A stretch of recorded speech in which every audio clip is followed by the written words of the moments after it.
آج بھی ظلم کے ناپاک رواجوں کے خلاف میرے سینے میں بغاوت کی خلش زندہ ہے. جبر و صفاقی و طغیانی کا باغی ہوں. ہے یہ کیسا زمانہ آیا ہے کہ پھول سی ہنسی پر بھی خنجر چلایا ہے. معصوم آنکھوں میں خواب تھے چمکنے والے، کسی نے ظلم سے ان خوابوں کو جلایا ہے.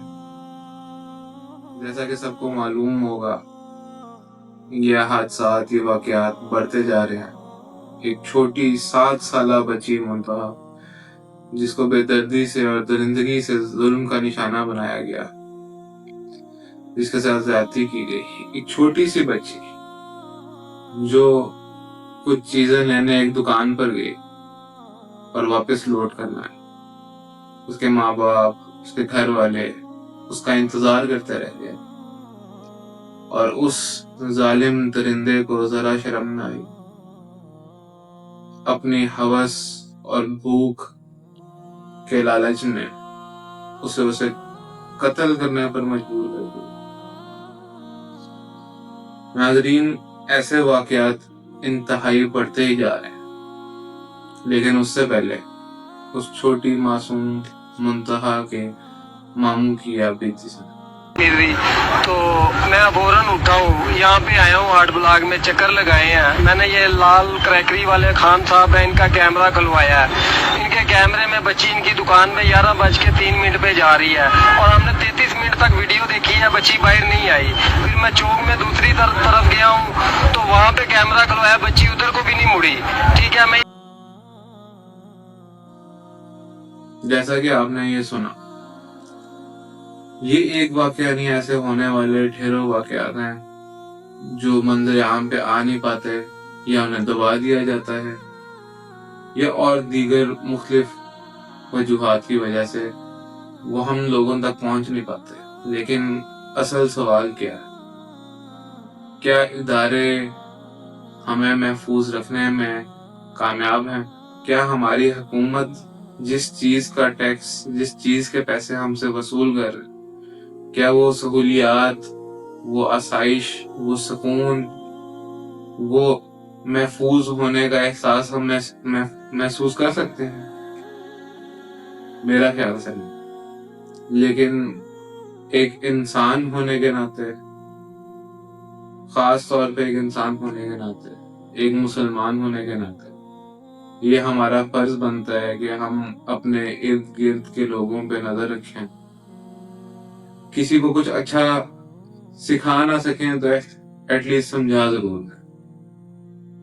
شاید کبھی ہمارے کسی کو کہنے کی وجہ سے شاید کچھ بہتری ہے، اس کا ثواب تو ہمیں ملے گا ہی ملے گا، لیکن ہمارا معاشرہ بھی بہتر ضرور ہو. یہ اکیلا واقعہ ایسا نہیں ہے، موٹر وے پہ پیش آنے والا واقعہ تھا. اس میں بھی بہت بے دردی سے رات کے اندھیرے میں زیادتی کی گئی. رحیمیہ خان میں ایک واقعہ پیش آیا، فیصل آباد میں ایک واقعہ پیش آیا، اسی واقعے کے اگلے دن ایک فیصل آباد میں ایک بچے کے ساتھ ہی واقعہ پیش آیا.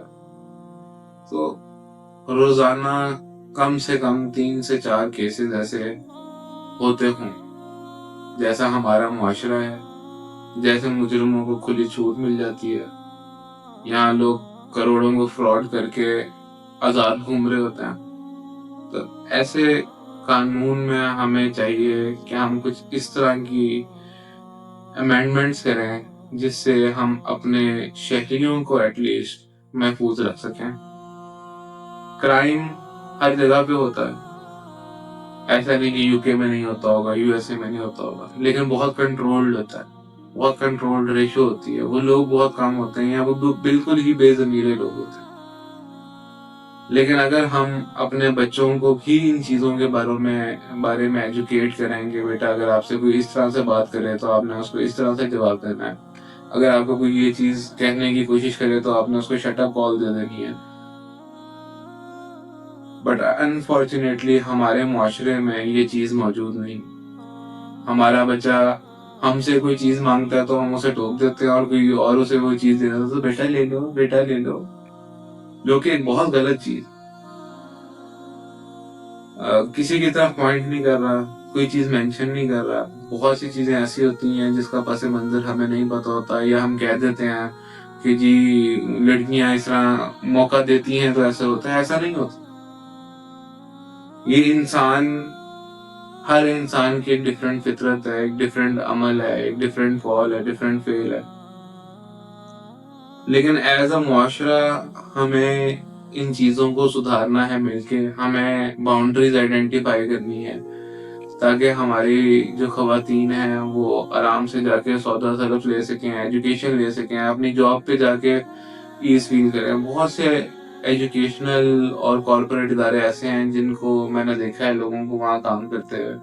وہاں چلتی ہوئی انٹرنل پالیٹکس میں نے دیکھی ہے, وہاں کیسے لیگ پولنگ کی جاتی ہے وہ میں نے دیکھی ہے. وہاں مرد خواتین کو لوور دکھانے کے لیے کیا رول پلے کر رہا ہوتا ہے, اور خواتین ایک دوسرے کی ٹانگ کھینچنے کے لیے یا مردوں کی ٹانگ کھینچنے کے لیے کیا رول پلے کر رہی ہوتی ہیں. ہر ایک چیز سے واقف. یہی چیزیں بڑھ چڑھ کے انفارچونیٹلی ایسے حادثات کا شکار بنتے ہیں. تو میرا خیال سے ہمیں بہت زیادہ غور و فکر کرنے کی ضرورت ہے. ہمیں چاہیے کہ ہم بچپن سے ہی اپنے بچوں کو سمجھائیں کہ ہم آپ کے پیرنٹس ہیں, آپ ہم سے بیٹا ہر بات شیئر کرو, ایز اے فرینڈ شیئر کرو, بجائے اس کے کہ آپ پکڑ کے اس کی کھال ادھیڑ دیں. ہمیں چاہیے کہ ہم اس کو سمجھائیں, پیار سے سمجھائیں, اس کا کوئی مسئلہ ہے اس کو سنیں, اس کا کوئی مسائل. نارمل باتوں پہ تو بات کر لی, لیکن اصل سوال یہ ہے کہ کہاں ہیں ہمارے سو کالڈ انفلوئنسرز, کہاں ہیں وہ لوگ جو جگہ جگہ دکھا رہے ہوتے ہیں آج ہم نے یہ بانٹا, آج ہم نے وہ بانٹا. کہاں ہیں وہ لوگ, کہاں ہے ان کی آواز جو جینڈرز پہ بول رہے ہوتے ہیں. کہاں ہے ہماری حکومت جو اگر آپ کو کوئی چھیڑے تو ہمیں بتائیں. تو آج وہ کدھر ہیں, آج ان کا رول کدھر ہے؟ ٹھیک ہے, CCD نے اپنا رول نبھایا, ایک کیس میں نبھایا, فیصلہ آباد والے کیس میں کدھر ہے؟ کہاں ہیں ہمارے وہ ادارے جو کہتے ہیں کہ جی ہم نے سیف پنجاب کریٹ کر دیا؟ کہاں ہیں وہ ادارے جو کہتے ہیں کہ جی پاکستان میں کرائم ریٹ ہم نے کم کر دیا؟ ہمیں as a society, as a قوم بہت سارے اسٹرکٹ ایکشنز لینے کی ضرورت ہے, اور بہت زیادہ چیزوں کو ہائی لائٹ کرنے کی ضرورت ہے. ہمارے ادارے صحیح سے کام نہیں کر پا رہے. ہمارے انفلوئنسر جن چیزوں پہ لوگوں کو گائیڈ کرنا چاہیے وہ چیزیں چھوڑ کے عیاشیاں, فحاشیاں, یہ چیزیں دکھانے پہ لگے ہوئے ہیں. کیا یہ چیزیں ہمارے معاشرے کو سدھاریں گی یا بگاڑیں گی؟ سوال یہ ہے کہ کیا ایز اے قوم, ایز اے نیشن ہم بہتری کی طرف جا رہے ہیں یا فحاشی کی طرف جا رہے ہیں جو ان چیزوں کو الٹیمیٹلی ہائی لائٹ کر رہی ہے؟ فیصلہ آپ پہ چھوڑتا ہوں, کمنٹ میں ضرور بتائیے.